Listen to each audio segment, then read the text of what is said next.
When 2018 rolled around, I set out to read 52 books, meaning one book a week for the entire year. And so far through January, I'm on track. So in January, I've actually read 5 books, so I'm technically ahead of schedule, though 2 of them were a little shorter. Basically, combined, it'd be like one normal book. But the first book I read was this classic, Tale of Two Cities by Charles Dickens. This book, it was, for a little bit, it was kind of hard for me to get into just because I felt like it would jump around so often. Like, there were so many different characters to kind of keep up with. But I feel like once I, maybe finish the first book, because there's 3 books in it. Maybe once I finished the first book, by then I was good to go. It takes place during the French Revolution. It's kind of about this doctor who is falsely imprisoned for 18 years, and he gets reunited with his daughter. And it's just, there's a lot of, I guess, politics in there. There's crime. There's a lot of stuff in the book. A lot of things going on. But it was a good book. I'd probably give it about a 4 out of 5. Now, the second book I read was this On the Road by Jack Kerouac, which I do have to say I love this edition of it. Like, I love the cover and just like the color scheme and everything. This is a book that kind of follows Jack Kerouac's real life experiences with his friend named Neil Cassidy, kind of going across the country and just sort of freewheeling it. And there's a lot of sort of partying in there. He talks about him just kind of doing odd jobs to make money so that he can just keep going across the country, and like, he never really settles down. He just like I said, he's freewheeling it. He's just free to do whatever he wants.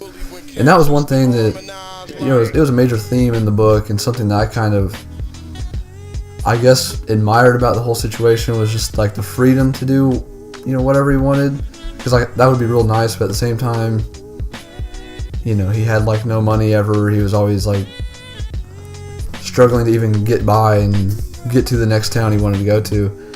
But it was a good book. That's a book that I think it came out in '57. It inspired some of my, like, one of my favorite artists, Bob Dylan, and that whole like movement back then. And I'd probably give that a 4 out of 5 as well. So the third book I read, this one is quite a bit shorter. It's about roughly a third of the length of those last 2 books I mentioned. This is Night by Elie Wiesel. This, while it's short, it's actually really good. It's really, what's the word? Like, it really makes you, I don't want to say feel the pain of what he went through. He was a Jewish 14, 15-year-old that got taken to Auschwitz, and it's basically his story of the whole experience in Auschwitz and just being a Jew in Germany at the time. He did survive. He wrote the book, so there's actually 2 other ones, 2 sequels to this. But I don't want to say it like helps you feel his pain, but the way he describes things, like, it really, I guess, puts it in a better perspective than someone like me who, has no clue what that was like, obviously. But, like, for example, there was one part where he was talking about, basically when they first get to the camp, they go to, like, a reception center, I think he called it, which seems, a little bit more friendly than what it really was. But they were like, they would go up to the person at the desk or whatever, and they would ask them, like, are you in good health? What's your age? What's your occupation? That kind of stuff. And then they'd either send you to the right or they'd send you to the left. They didn't tell you which side, was good and which side was bad. But I don't even remember which side was bad. But I think it might have been the right side was to basically the, where they incinerate people, essentially. And to the left was like, that was good news. You were not going to be killed in 5 minutes, And the way he described it, it was actually like super terrifying reading, which I've never really gotten like terrified or scared while reading a book, but that for sure did that. Okay, the next book I read Number 4 is, in a way, it's 2 books. It's pretty short as well. It's only about 140 pages or so. It's is it Aldous Huxley? I'm gonna guess that's how you say it. It's The Doors of Perception and Heaven and Hell. They're 2, short books. And I mean, there's not even that much text on each page really, and it's kind of big, and I don't even know if you can really see that in camera. But anyways, it's basically about his experience with taking mescaline, which is like the active, I guess, ingredient or active chemical in peyote. Really,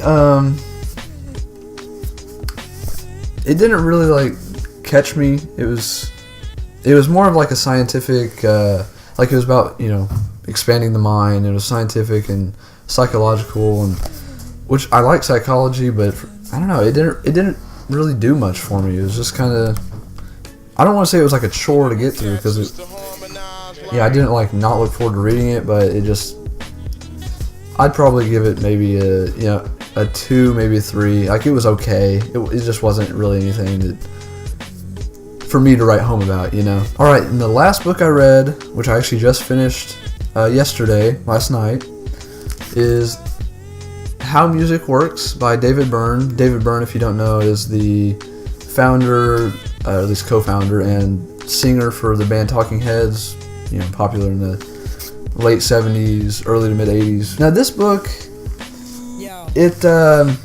it wasn't exactly what I expected. I was expecting more like music theory and stuff like that, which is something I'm interested in reading about, because I listen to a lot of music, and I would like to, I guess, be more educated as to like I don't know, chord and just melodies, everything on that side. And I mean, this talks about it mostly in like the last chapter is when he actually talks about, like, he talks a lot about harmonies and stuff like that. But it more so talks about, like, I'll look at the chapter list real quick.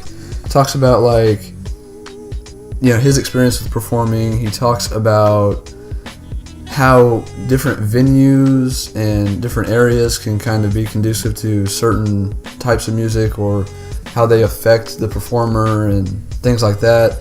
He talks about how, like, analog and digital have sort of, I guess, moved music along, and like how technological advances have affected how we record music, how we consume music, and how people put music out. He talks about distribution. He talks about like different kinds of record deals, like financial type stuff. I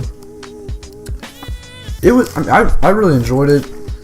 It didn't feel like it was educational, of course, and it was kind of a textbooky, but it didn't feel like a textbook necessarily, because it still felt like someone was talking to you and trying to teach you about how music works, essentially. And it was someone who knows about it. I mean, he was in a very famous band, for years. But it was definitely an enjoyable read. The last chapter or 2, they were just okay to me. That's about the last 70 pages were just, I don't know, I wasn't all that interested in those last 2 chapters, but the rest of the book was really good. I'd probably give it a 3 just because those last 2 chapters, but it's probably more like a 3.5, 3.5 to 4, something like that. It was a really enjoyable read. If you're into music, like really into music, and you want to learn more about like that kind of stuff that I mentioned earlier, I'd definitely read it. Like I said, it's not a lot of music theory like I expected, but it was still a good read. Now, this last book I want to show, I didn't read it. It was just the book that I bought this month. Figured I'd show that in the video too, just because, It's another Jack Kerouac book. This is Big Sur. After reading On the Road, I actually really enjoyed that book, and I thought, I wanted to go look for more of his books. So I went to Half Price Books. If you've never been there, go to Half Price Books. It's awesome. And that was the only one they had, so I picked it up. I'm gonna start reading that today. But yeah, guys, I mean, that's basically my January in reading. I hope you enjoyed the video. Did you read any books? And if so, what did you read? I know not a lot of people will make videos on books because I've looked in the past and I haven't really found anything. But I thought, why not? It's something to put on the channel. So hope you guys enjoyed. Thanks for watching. Leave a like, subscribe, comment, all that jazz, and I will talk to you guys later. Oh yeah, and one last thing. I'll put my Goodreads profile down in the description, just in case anyone wants to, become friends with me on there or whatever, see kind of what I want to read, what I have read, and all that jazz. So yeah, I'll do that just in case. But anyways, guys, thanks for watching. I'll talk to you guys later.